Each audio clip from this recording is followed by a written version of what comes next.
There's all these stress-causing things happening to us too. You know, we know the stress of life can even be deadly.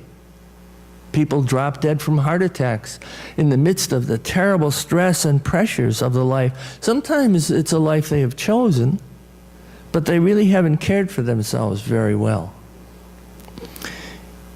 It's so important for us to keep our perspective on life and to keep it clear and faithful to who we are.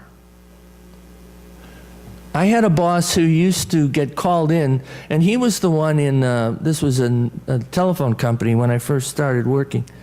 He was the one who always had to fire people. They'd called him in and they'd say, well, you know, this division, here they are, here's their evaluations, go and fire them. It took me a while to understand this, but and a couple of friends and I did a little investigation. The first thing he did was he'd gather the papers and go in the men's room and throw up. And he was sickly all the time. Any cold came along, any flu, he got sick. The stress was too much for him. That isn't who he was. Some people could go into a situation like that fully armed and ready to deal with the issue and fire people and make a case for why their evaluation has been poor and they would really fit better somewhere else, and they wouldn't take it home with them. But not the man I knew who was doing the job. That was not who he was. He couldn't do it. But of course the company said do it.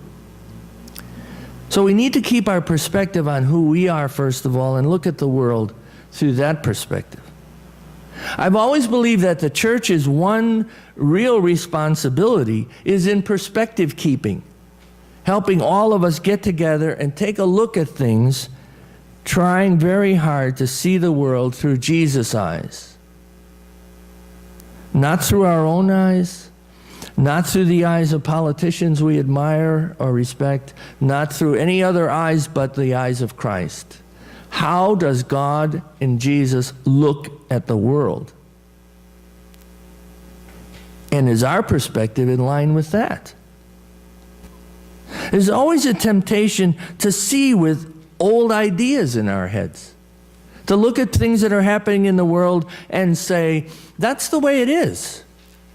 I mean, let's get in touch with reality here, as though, of course, Jesus was completely out of touch with reality.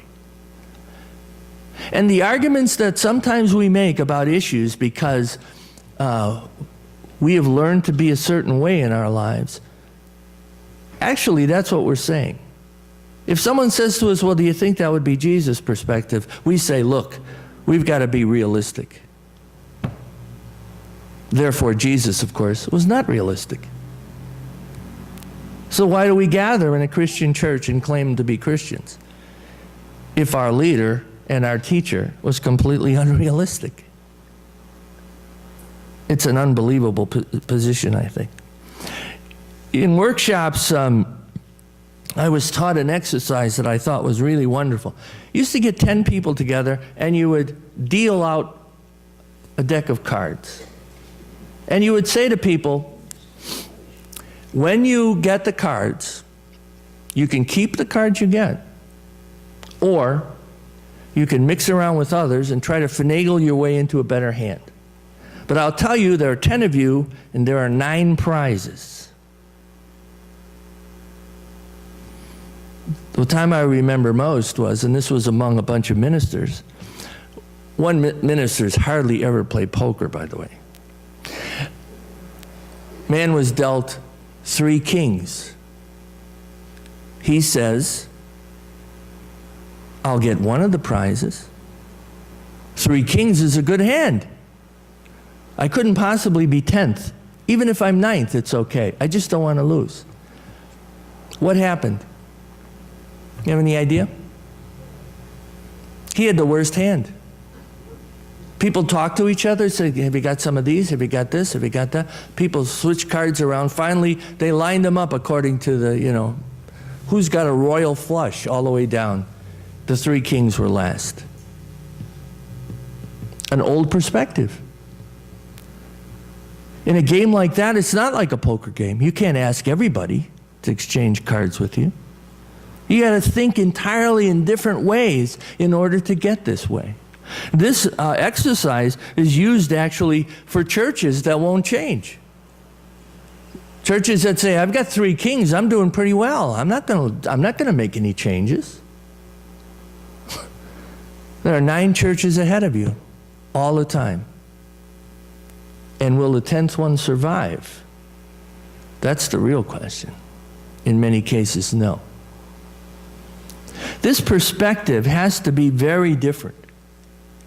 Now, did the Zumwalt's perspective change when they found out that their son had cancer, terminal cancer, from this Agent Orange?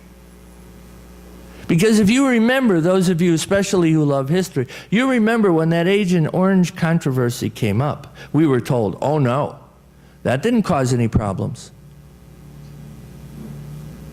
And there was veterans groups, men and women who had fought in Vietnam, who pushed through this cause about we've got to have more study because we think this is why there is such a high rate of cancer and a high rate of suicide.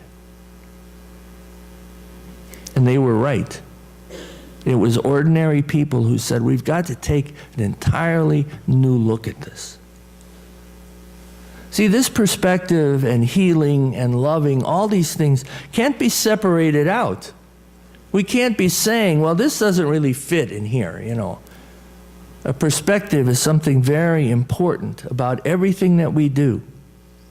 We are told in the gospel, Jesus had compassion on the people, the crowds of them.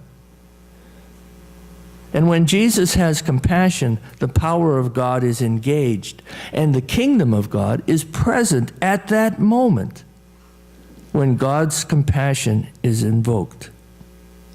He looked at the people in a new way. This is one of the reasons why, of course, the Pharisees, the Sadducees, and all the leaders of the religious community couldn't stand him. Because he turned everything sideways and upside down and looked at the back of it and looked at it from different angles. That's not the religious thing to do.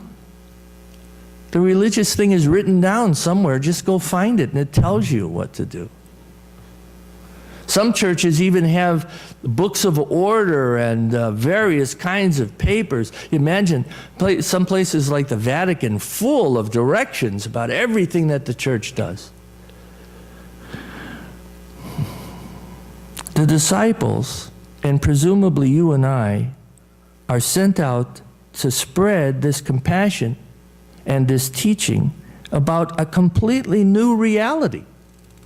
Something called the kingdom of God like nothing anyone had ever seen.